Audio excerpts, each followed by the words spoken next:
Government of Canada is really active in promoting and helping first-time home buyers to get their first dream home. The most prominent thing to discuss is federal 2022 budget, where they are banning the foreign investors. Even the assignment sales are taxable. Let's discuss all these implications and further how it is supporting the first-time home buyers to enter the housing market. Hello friends, my name is Mandeep Dhesi. Before starting the main video, let's check the context first. Last year in federal election 2021, when Trudeau government promised to make housing affordable as the main thing to attract voters. We'll help you buy your first home. They promised to implement regulations like banning blind bidding, crack down on house flipping. All is not fulfilled as of now, but it's setting the context for that. So they are introducing a tax-free first home savings account. It's same like you had for TFSA or RRSP account, where you can put some of the funds and then that funds can be used as a deposit for when you are purchasing your first home. Now they're introducing a tax-free first-time home savings account where you have a limit of 40,000 and each year you can contribute up to 8,000. This regulation will be implemented next year starting at 2023. The main key point is it's encouraging first-time home buyers to save more so they can save on the tax assessing purposes. Further, they have a vision to save for their first home. So nothing is better than something.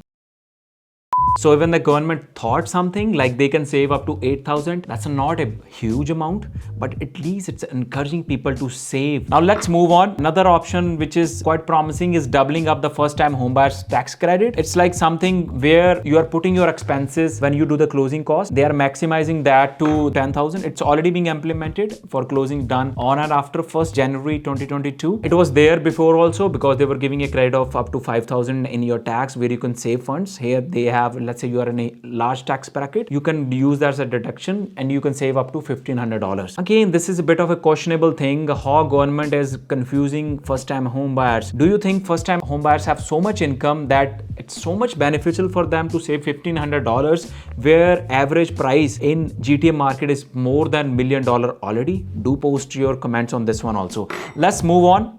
That's important, right? They're banning foreign investors. This one is interesting to see into that because they want housing is for Canadians, it's not for big corporations. As per Canadian government, we have money coming from China, US, outside of the Canadian country. People are investing here, they're putting money into that because they have seen the growth in Canadian housing market. I had a discussion with a lot of prominent people in the industry.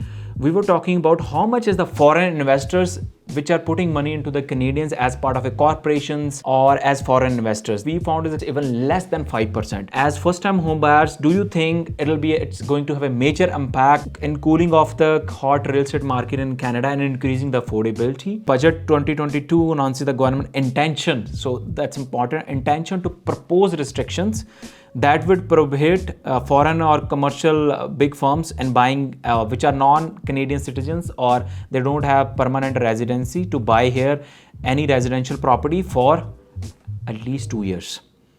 But there are exemptions to that. If you are a refugee or you have a work permit status or you are in a path to getting your permanent residency, you can still buy in Canada. Okay, another thing is making property flipper pay for their share. That's very important. What we saw recently, as the market was very hot, everybody was investors. People were booking pre-constructions, they were buying and selling properties quickly. Even the first-time home buyers or like the person who have their prime residence, they were buying it and they saw the growth, equity was built up, they were just moving on to the next one. This is the regulation which I feel is to discourage those type of people. The property that held for less than 12 months would be considered to be a flipping property. This means if you're buying a property and you're selling within 12 months, all the income that will be considered as a part of a business income. This is considered as an active income rather than being a passive. The most important point to note here is there are exemptions such as a death or like disability, birth of a child, new job or a divorce. Next important point, very important point, where people have booked a lot of pre-constructions, taxing the assignment sales. For example, now what happens, first-time home buyers, they're not able to qualify for resale.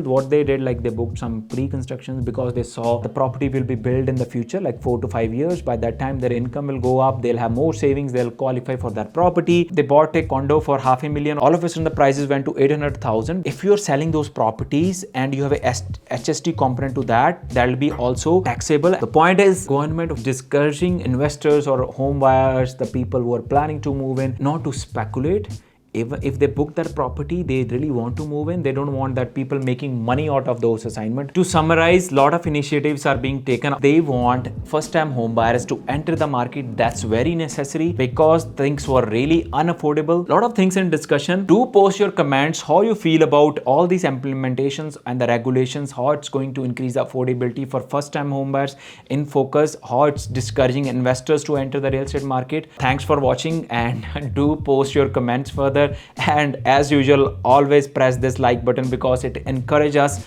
to make more valuable videos. And further, if you want to be part of a growing real estate team, we have a link given in the description. Do contact us. We'll be more than happy to discuss the opportunity with you. Thanks again.